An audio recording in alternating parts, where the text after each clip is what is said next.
Taurus PT1911.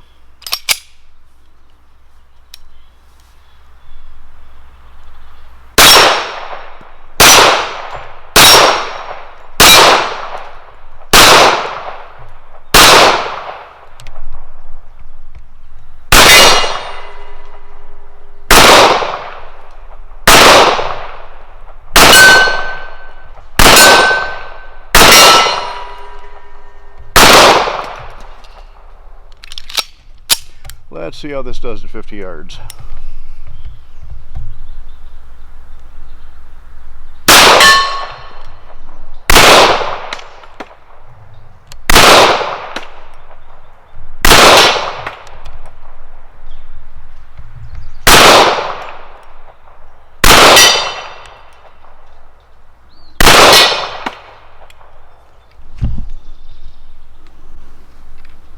The first three parts of the Great Affordable 1911 comparison showed us full-size 45s from Colt, Springfield, Ruger, Smith & Wesson, and a pair from Sig Arms.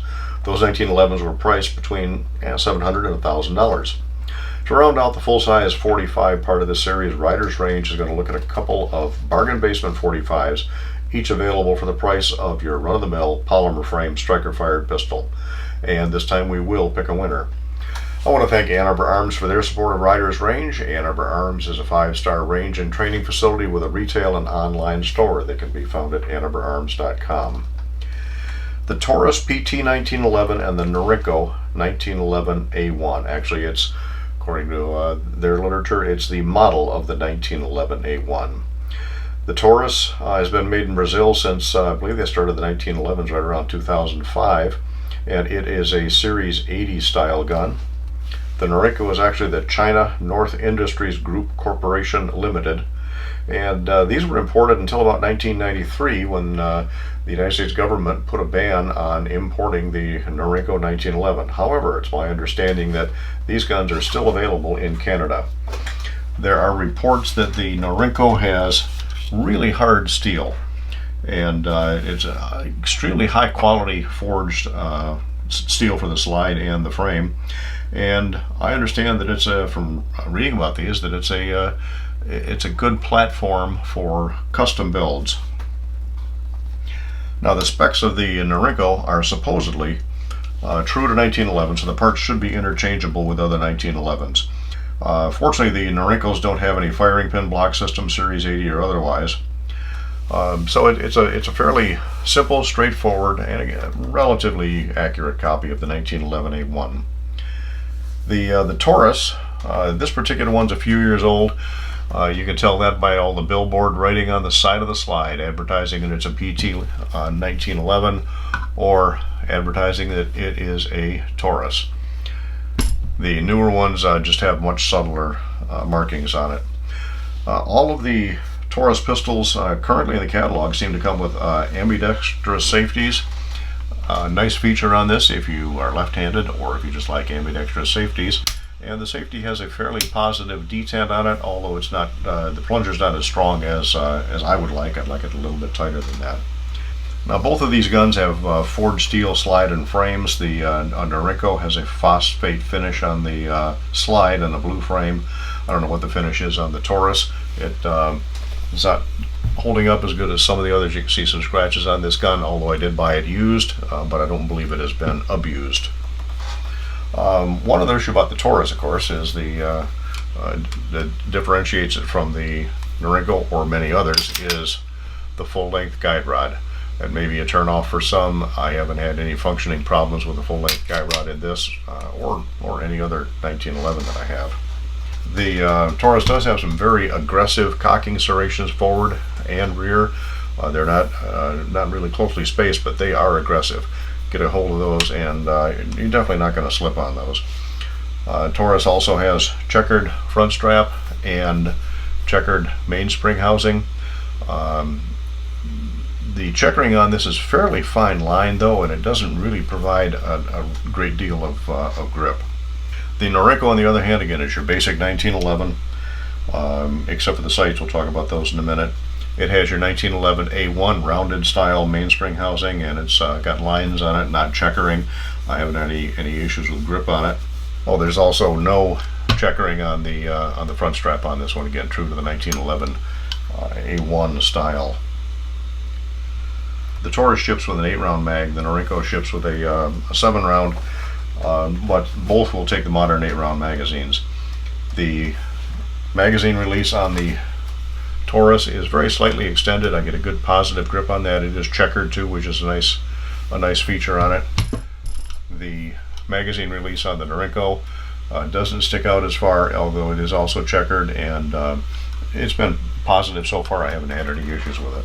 Taurus comes with slim plastic double diamond checkered sights with the Taurus logo on it.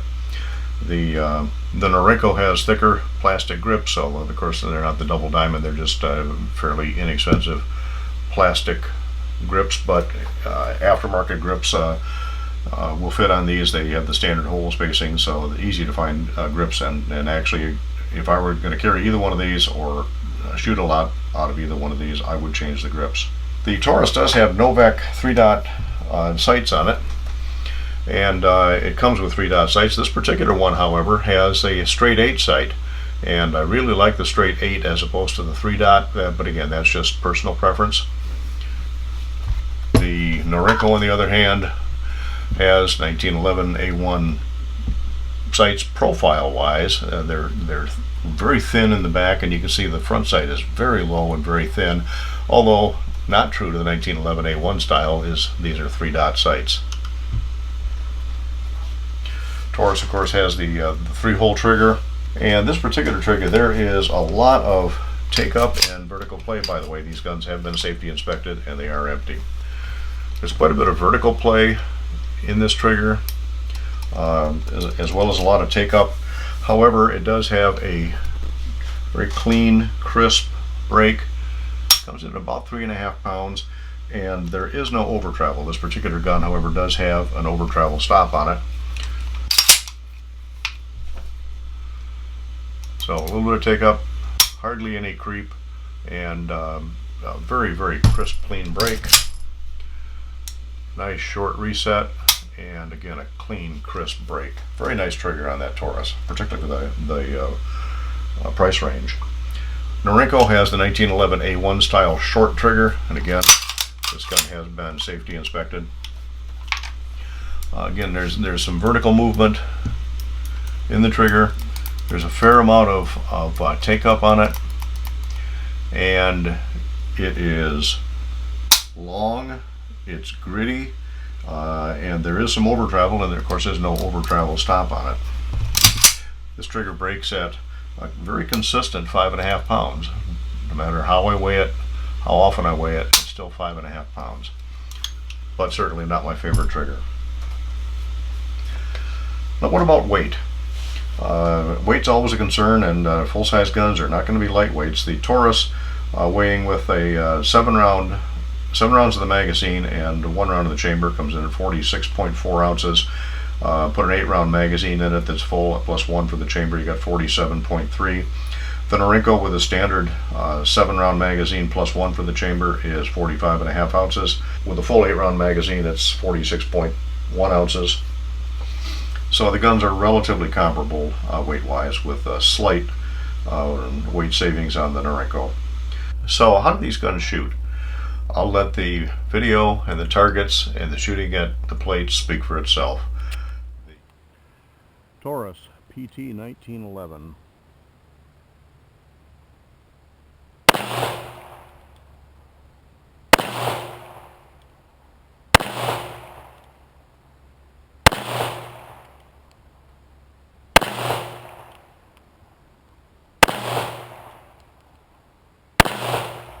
The Taurus shoots high. Change the front sight, that'll fix that. The grouping is not that bad, and particularly with the price range, and it works as long as I compensate for that that high sight picture. The Norinco, on the other hand, yeah, I've probably got 300 rounds of this gun, and I have not been able to get it to shoot well. And I don't think, in some cases I know it's me, but in the case of this Norinco, it's just not shooting well. Norinco 1911 A1.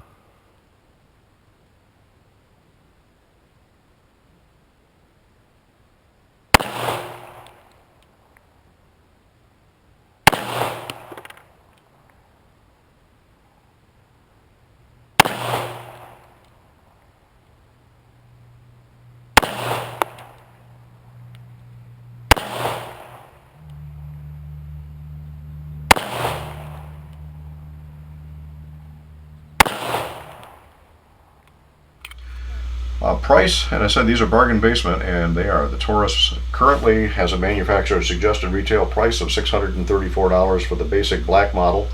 It does have there are models in the Taurus catalog up to $769. You can find the Taurus new on the street for around $430, used from as low as $350, and that definitely puts it in low polymer framed price range.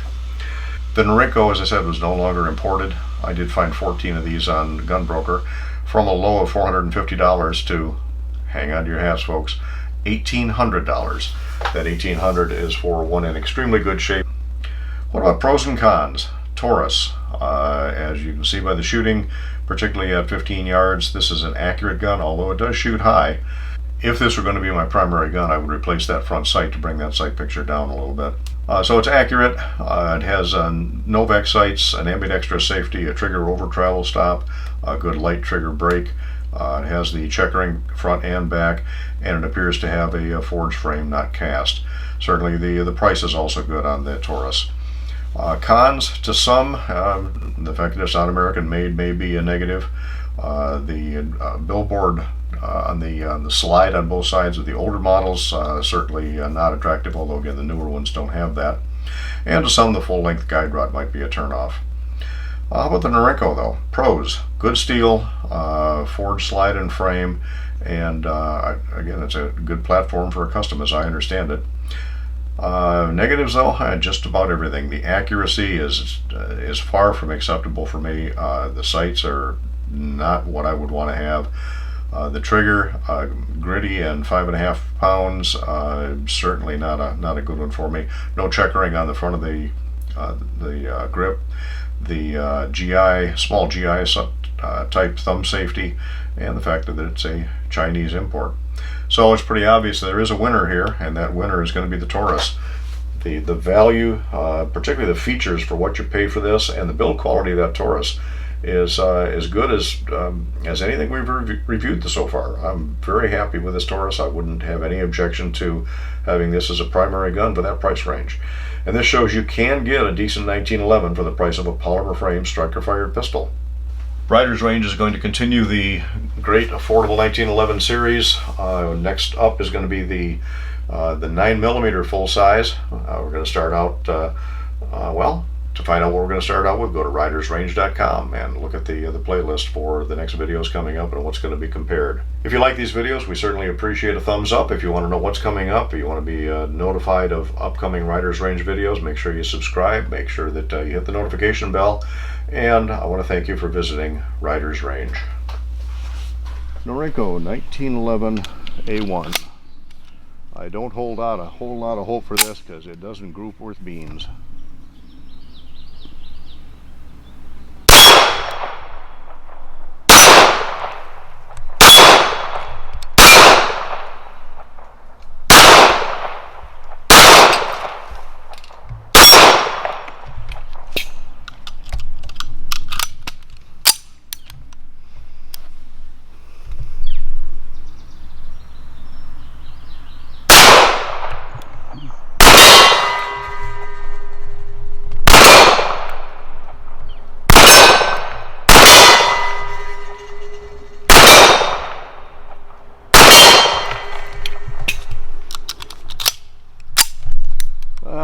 Let's see what it'll do at 50 yards. I don't have a lot of confidence in this gun at 50 yards.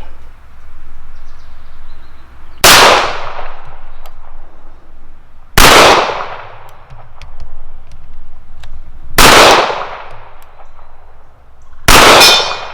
I'll hit one.